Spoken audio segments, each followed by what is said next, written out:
जय श्री कृष्ण मित्रों, स्वागत है आपका अपने चैनल अनमोल पावर स्टोरी में। आज हम लेकर आए हैं मूर्ख राजा और चतुर सेवक की कहानी।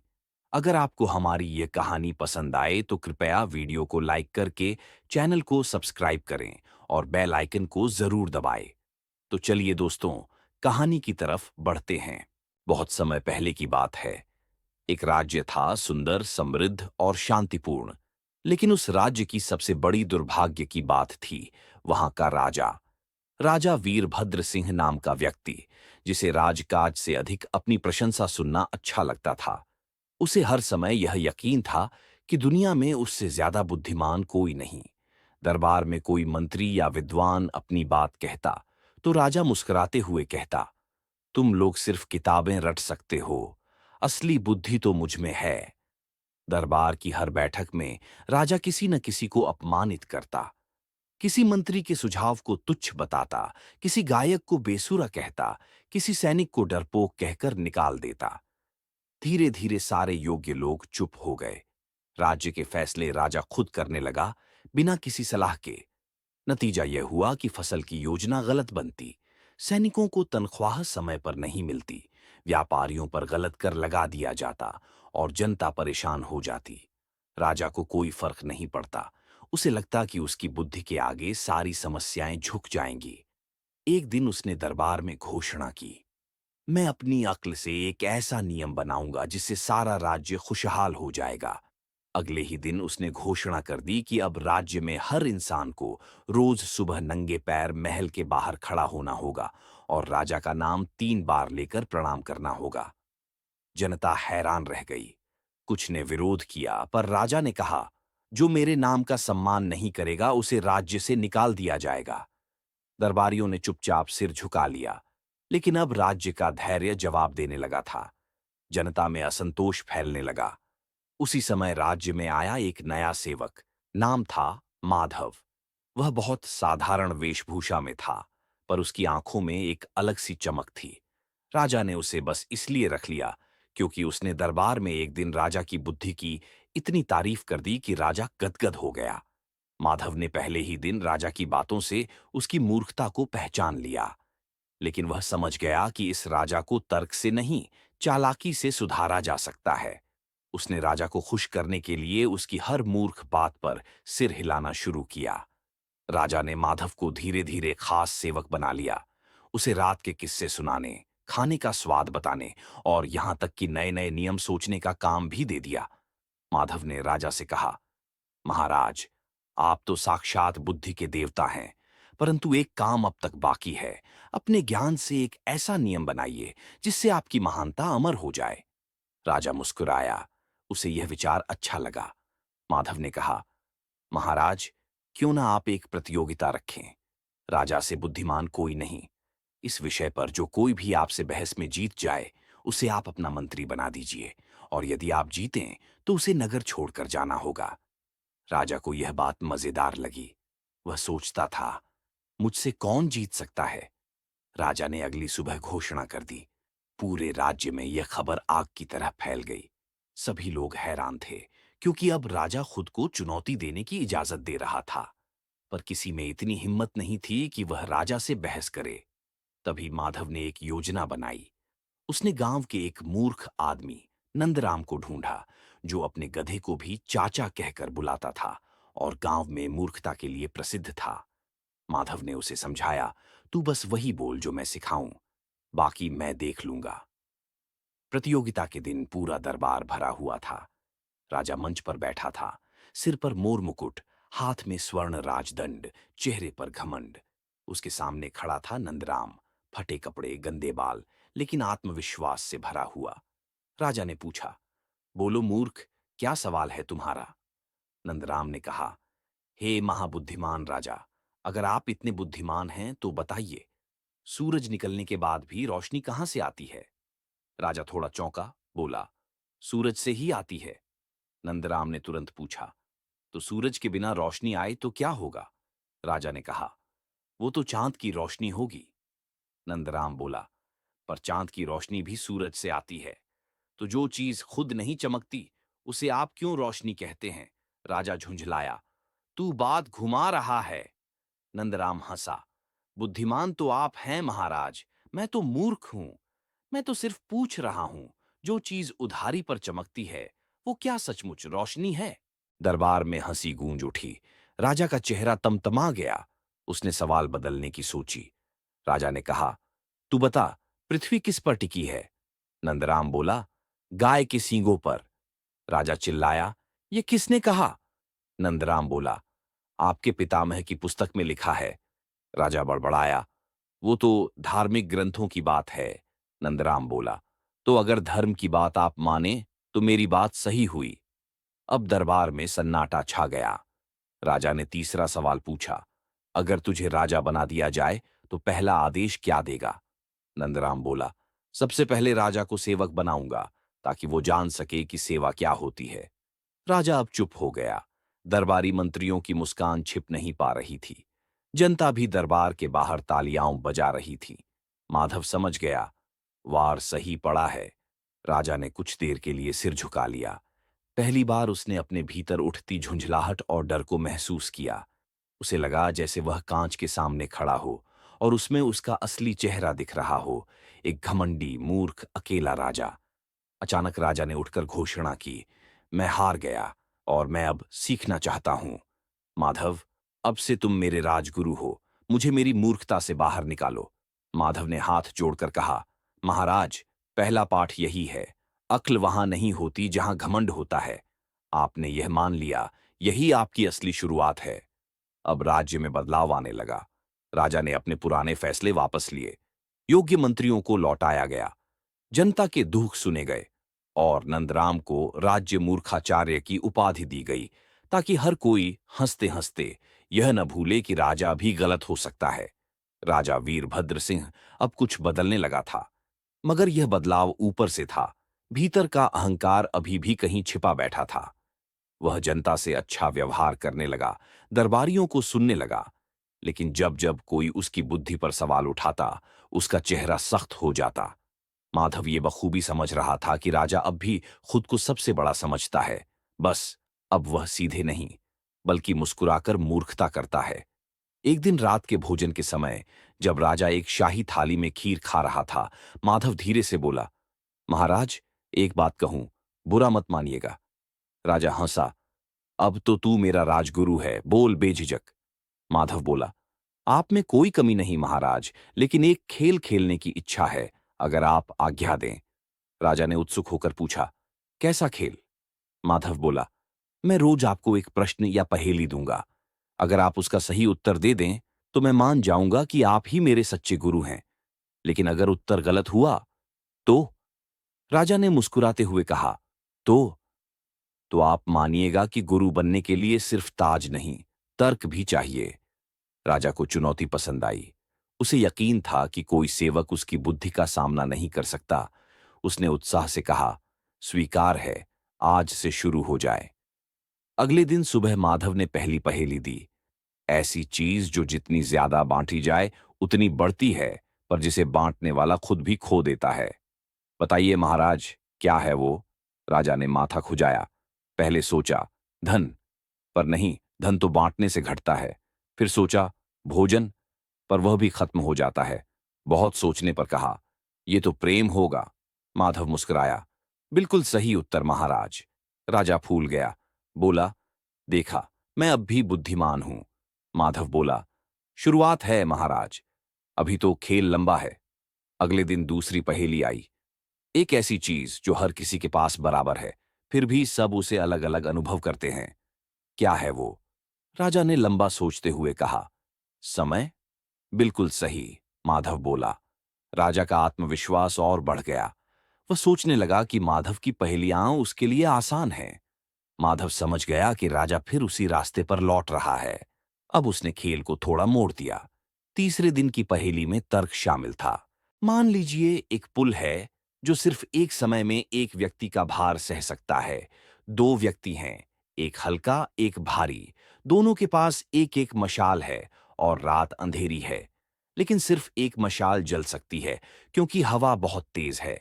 वे दोनों एक साथ कैसे पार करें, बिना पुल टूटे और बिना अंधेरे में गिरे? राजा ने माथा पीट लिया। उसे पहली बार लगा कि ये सवाल सरल नहीं है। कई योजनाएं बनाई, एक पहले जाए, दूसरा इंतजार करे, मशालें बांटे, लेकिन कोई योजना फिट नहीं बैठ रही थी। 3 घंटे बीत गए। राजा ने हार मान ली। माधव ने मुस्कुराकर कहा, उत्तर है, दोनों एक ओर खड़े हों, एक व्यक्ति दूसरे की मशाल बुझा दे और दोनों साथ चलें, एक ही जलती मशाल से रास्ता देखते हुए। राजा की आंखें फैल गईं। उसने सोचा, इतना सरल, पर मैं सोच नहीं पाया। माधव अब रोज राजा को उलझाने लगा, कभी तर्क में, कभी दर्शन में, कभी व्यंग्य में। एक दिन उसने पूछा, महाराज, अगर एक राजा की पूरी जनता उसे मूर्ख समझे, लेकिन वह खुद को बुद्धिमान माने, तो वास्तव में कौन मूर्ख है? राजा चुप रहा। जवाब शायद उसे मालूम था, पर स्वीकारना कठिन था। माधव फिर बोला, राजा वह नहीं होता जो सिर्फ राज्य करता है, बल्कि वह होता है जो अपने अहंकार पर भी शासन कर सके।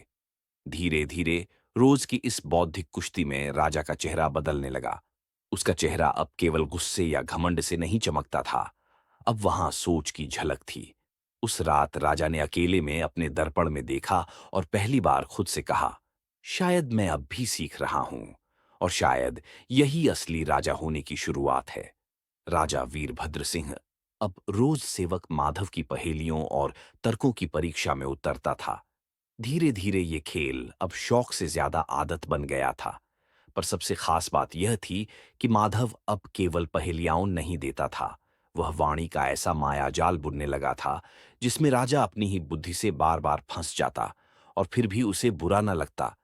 एक सुबह जब राजा बाग में टहल रहा था, माधव ने बड़ी शांति से पूछा, महाराज, क्या एक झूठ अगर बार बार कहा जाए तो सच बन सकता है? राजा ने हंसते हुए कहा, बिल्कुल नहीं। झूठ झूठ ही रहता है, चाहे कितनी बार कहा जाए।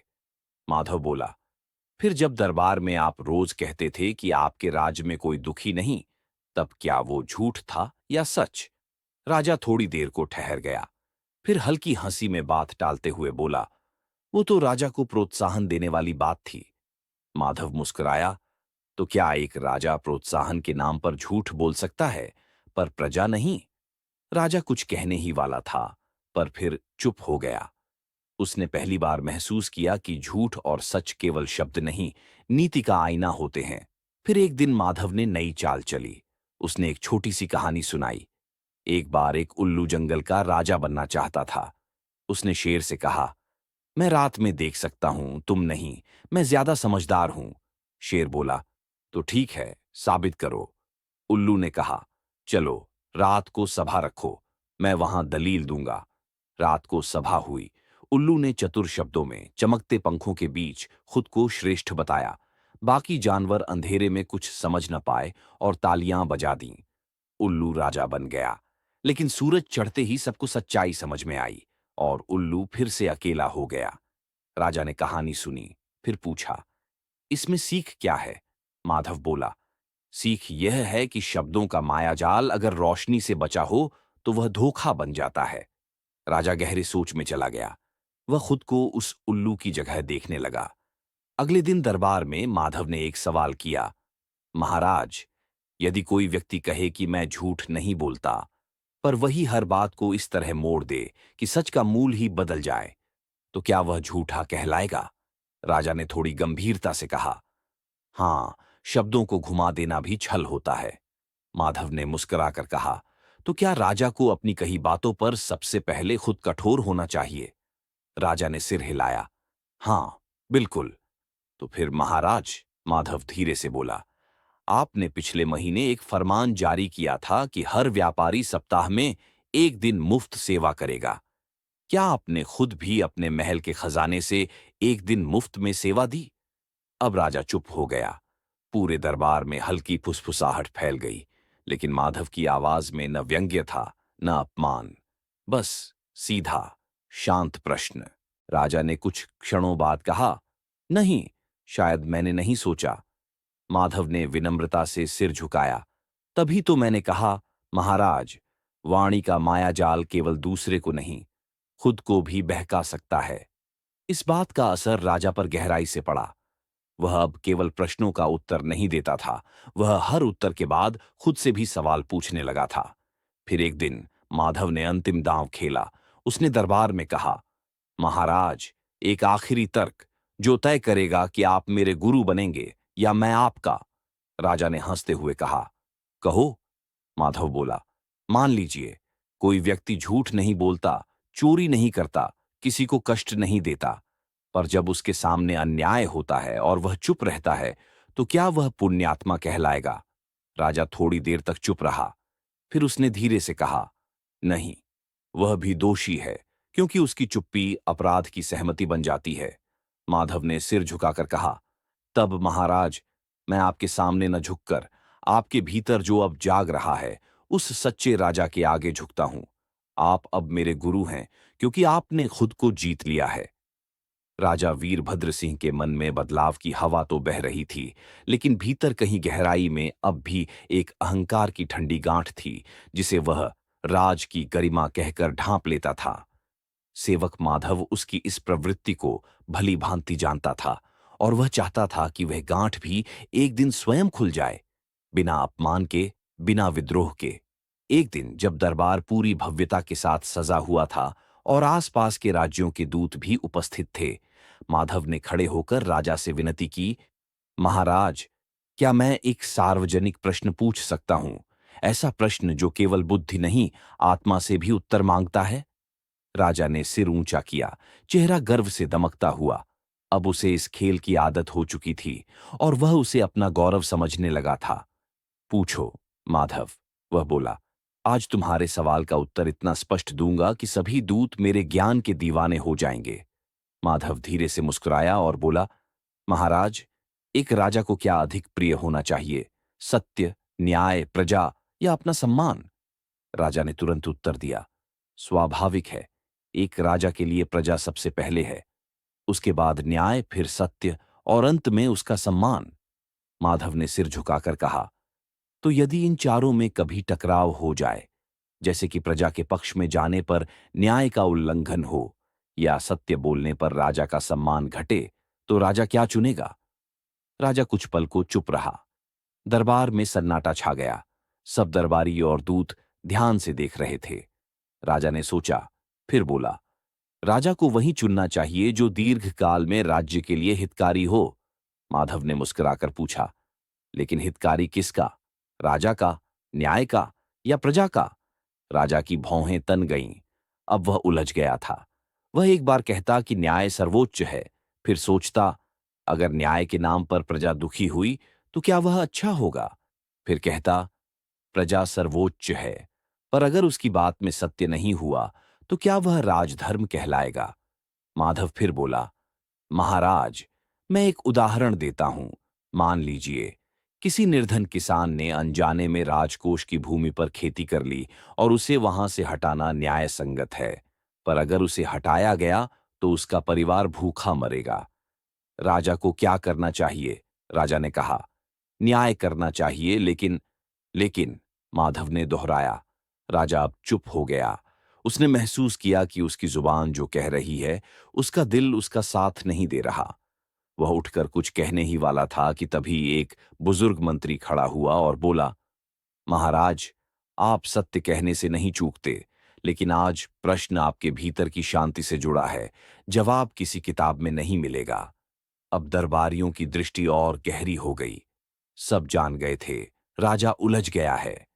राजा ने अंततः धीमे स्वर में कहा, यदि मेरे उत्तरों से किसी भूखे के पेट पर आघात होता है तो मैं मूर्ख हूं, क्योंकि मेरा सम्मान किसी भूखे के आंसुओं से बड़ा नहीं हो सकता।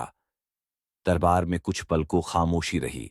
फिर माधव ने सिर झुकाकर कहा, आज मेरा खेल पूरा हुआ महाराज। आपने मेरी अंतिम परीक्षा पास कर ली। राजा ने चौंक कर पूछा, अंतिम परीक्षा? माधव ने उत्तर दिया, हां महाराज, मैंने आपको कभी नीचा नहीं दिखाया, बस दर्प का आईना दिखाया, ताकि आप स्वयं उस अहंकार से बाहर निकलें जिसे आपने राजधर्म समझ रखा था। राजा की आंखों में एक हल्की सी नमी झलक पड़ी।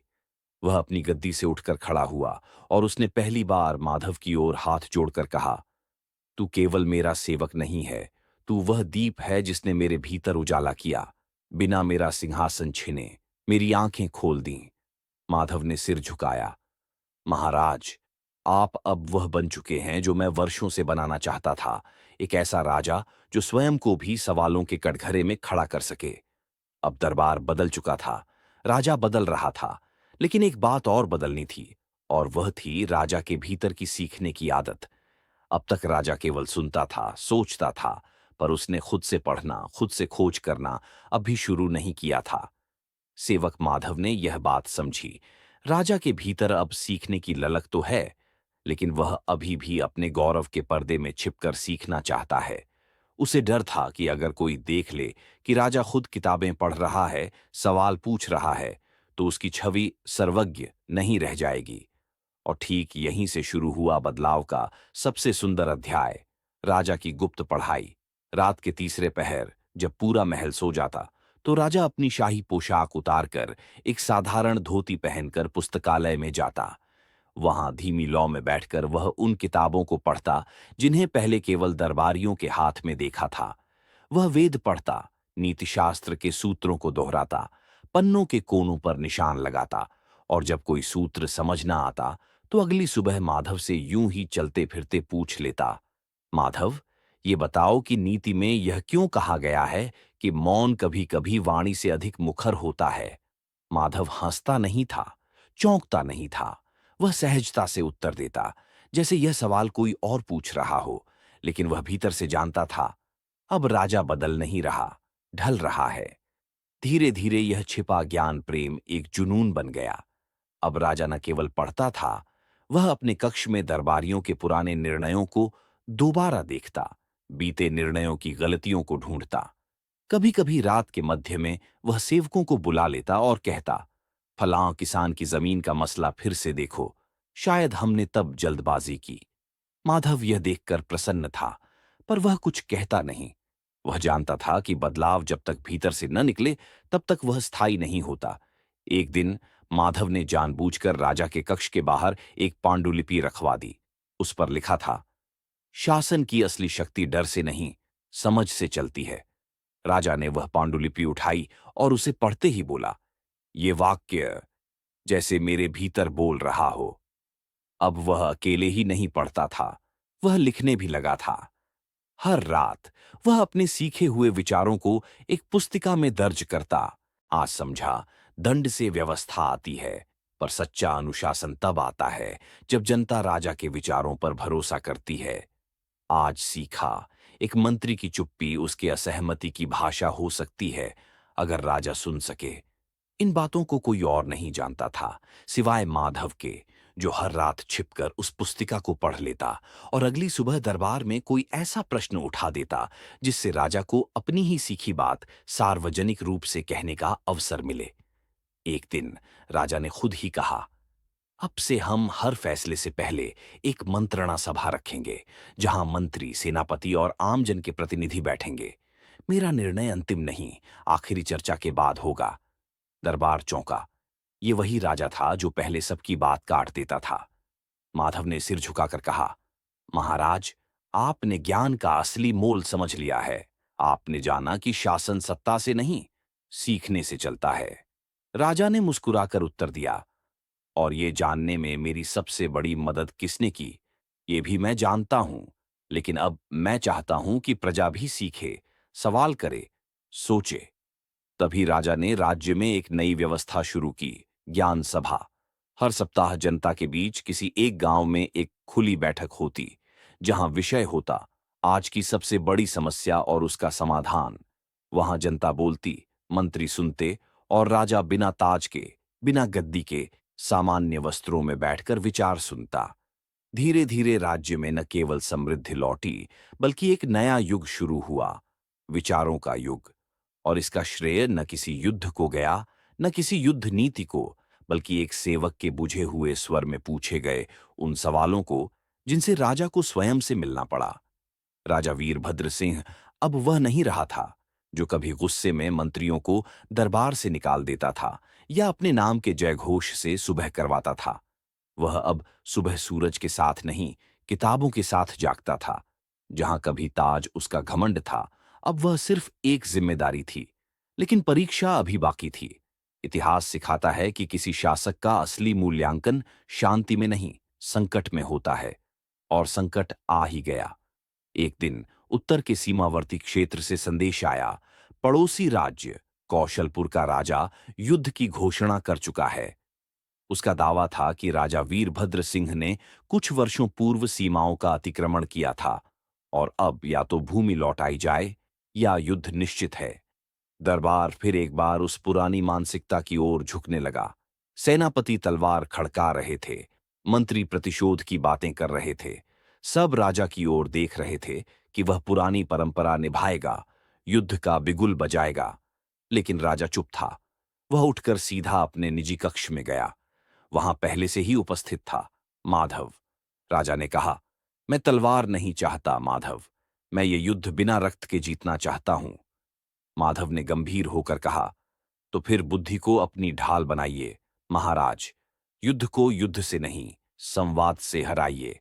राजा ने उसी क्षण निर्णय लिया। वह कौशलपुर के राजा को एक विशेष आमंत्रण भेजेगा शांति वार्ता के लिए, और साथ में एक शर्त रखेगा। तर्क से बात होगी, नतीजा जो हो उसे दोनों स्वीकार करेंगे। पड़ोसी राजा को यह प्रस्ताव पहले हास्यास्पद लगा, पर जब उसे यह झांत हुआ कि वीरभद्र सिंह अब वही मूर्ख अहंकारी राजा नहीं रहा, बल्कि एक विद्वान और न्यायप्रिय शासक बन चुका है, तो उसने सोचा, तलवार की धार से तर्क की धार खतरनाक होती है। चलो देखा जाए। वार्ता हुई। दोनों राजा आमने सामने बैठे। वीरभद्र सिंह ने पहले झुककर कहा, यदि मेरे पूर्वजों से कोई अन्याय हुआ हो तो मैं उसका भार उठाने को तैयार हूं, पर बिना खून बहाए। भूमि की बात नहीं, सीमा की सुरक्षा की बात कीजिए, हम साझा समझौता कर सकते हैं। उसके ये शब्द किसी तलवार से ज्यादा असरदार साबित हुए। कौशलपुर का राजा, जो खून की बू से सत्ता चाहता था, अब विचारों की भाषा में उलझ गया। 3 दिन की बातचीत के बाद निर्णय हुआ, दोनों राज्यों के बीच की भूमि को साझा जिम्मेदारी में रखा जाएगा, जहां दोनों राज्यों की मिलीजुली सेना और प्रशासन व्यवस्था होगी। ये भारत भूमि के इतिहास में पहला सीमांत सहयोग संधि बना, जो युद्ध की जगह बुद्धि की जीत थी। जब राजा वीरभद्र सिंह लौटा, तो पूरे राज्य में उत्सव की लहर फैल गई। लेकिन इस बार ढोल नगाड़े नहीं बजे, किताबों की दुकानें सजीं। जनता ने राजा को योद्धा नहीं, ज्ञानी की उपाधि दी। और उस रात राजा ने माधव को महल के सबसे ऊंचे शिखर पर बुलाया, जहां से पूरा राज्य दिखता था। वह चुपचाप कुछ देर तक आसमान की ओर देखता रहा, फिर बोला, माधव, मैंने एक जीवन पहले राज्य किया था, पर अब मैं जीना सीख रहा हूं। उस पहले जीवन में मैं ताज के नीचे दबा हुआ था, अब मैं उसके अर्थ को जान रहा हूं। माधव मुस्कुराया, महाराज, यह महाराज का नया जन्म है। आप अब वही हैं जो प्रजा के मन में रहता है, राजा नहीं, पथ प्रदर्शक। राजा ने झुककर कहा, अब मैं तुम्हें सेवक नहीं, गुरु मानता हूं, और यह राज्य अब तुम्हारे विचारों से चलेगा, मेरी सत्ता से नहीं। माधव ने हाथ जोड़कर कहा, और मैं सदा आपका शिष्य रहूंगा, क्योंकि एक राजा जो सीखने लगे, वह सिखाने वाला भी बन जाता है। उस दिन से राज्य में एक नया युग शुरू हुआ, जहां शस्त्रों की गूंज नहीं, विचारों की ध्वनि थी। न्याय अब नियमों में नहीं, लोगों के अनुभव में देखा गया। और सबसे सुंदर बात, अब राजा से मिलने के लिए जनता पहले सवाल तैयार करती थी, क्योंकि वह जानती थी, उनका राजा अब जवाब देने से डरता नहीं, सुनने के लिए बैठता है। जहां बुद्धि न पहुंचे, वहां विनम्रता से शुरुआत करो, वहीं से असली अक्ल जागती है। और यही था ज्ञान, विनम्रता और नेतृत्व का मिलन। अगर आपको यह कहानी पसंद आई हो तो इसे लाइक और शेयर करें। हमारे चैनल अनमोल पावर स्टोरी को सब्सक्राइब करना ना भूलें, और बेल आइकन को दबाएं, ताकि आपको हमारी सभी नई कहानियों की जानकारी मिल सके। धन्यवाद। फिर मिलेंगे एक नई रोचक कहानी के साथ। जय श्री कृष्णा।